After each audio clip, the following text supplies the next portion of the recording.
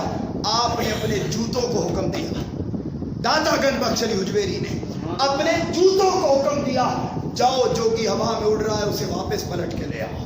جوتے اڑے، اس کے جا کے سر میں لگے اور واپس آیا، واپس آ کے کلمہ پڑھ کے وہی جو کہ مرید ہو گیا اور مصطفیٰ کا غلام بن گیا۔ معزز حاضرین، یہ تو دنیا میں بھی دل اور روح پر قابض ہو جاتے ہیں اور اللہ کی محبت عنایت کر دی جاتی ہے۔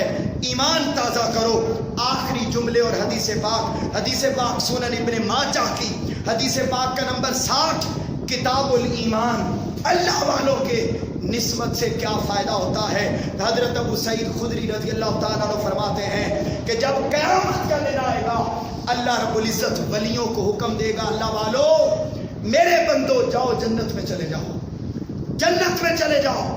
وہ جنت کے دروازے پہ جا کے کھڑے ہو جائیں گے۔ یہ حدیث پاک نمبر بتا دیا، جنت کے دروازے پہ کھڑے ہو جائیں گے۔ اللہ پوچھے گا میرے بندو جنت میں کیوں نہیں جاتے، کیا وجہ ہے؟ وہ عرض کریں گے باری تعالیٰ ہمیں تو نے جنت دے دی، زندگی میں کچھ لوگ تھے قال یقولون ربنا اخواننا کان یصلون معنا کان یصومون معنا فادخلتهم النار۔ باری تعالیٰ ہمارے کچھ دوست بھائی ہیں، ہمارے کچھ ماننے والے ہیں، اپنے کم عملوں کے باعث وہ دوزخ میں چلے گئے ہیں، مگر دنیا میں رہ کر ہمارے ساتھ نماز پڑھتے تھے، دنیا میں ہمارے ساتھ رہ کر روزے رکھتے تھے، اعتکاف بیٹھتے تھے، اللہ کرتے تھے۔ باری تعالیٰ وہ دوزخ میں ہے، ہم جنت میں نہیں جائیں گے۔ اور حدیث پاک میں آتا ہے وہ اللہ سے جھگڑا کریں گے کہ باری تعالیٰ یہ کیسے ہو گیا، ہم جنت جائیں اور ہمیں ماننے والے دوزخ میں چلے جائیں۔ اللہ فرمائے گا اذهبوا، اے میرے بندو جاؤ، فاخرجوا من عرفتم منہم، جاؤ دوزخ میں جنہیں پہچانتے ہو، جو لوگ دنیا میں آپ کی صحبت اور سنگت میں بیٹھتے تھے، آپ کی نسبت میں بیٹھتے تھے، آپ کی دوستی میں بیٹھتے تھے، آپ کی زیارت کرنے کے لیے آتے تھے، جاؤ انہیں پہچان کر دوزخ سے نکال کے اپنے ساتھ جنت میں لے جاؤ، جنت میں لے جاؤ۔ اللہ کے ولیوں کے ساتھ نسبت کو پختہ کرو، ان کی تعلیمات پر عمل کرو، تعلیمات پر عمل کرو۔ تعلیمات اگر آج ہم شیخ سیدنا داتا گنج بخش علی حجویری کا تذکرہ ہی کریں تو آپ نے سب سے زیادہ زور علم پر دیا، علم پر دیا۔ آپ نے فرمایا علم کے بغیر کوئی ولی نہیں ہوتا، علم کے بغیر کوئی خدا کے مقام کو نہیں پاتا۔ علم سے محبت کرو، عمل سے محبت کرو، اخلاق اپناؤ، اسی میں دنیا بھی ملتی ہے، قبر بھی ملتی ہے، آخرت میں مصطفیٰ کریم کی شفاعت بھی نصیب ہوتی ہے۔ اللہ رب العزت ہمیں عمل کی توفیق عطا فرمائے۔ وما علینا الا البلاغ۔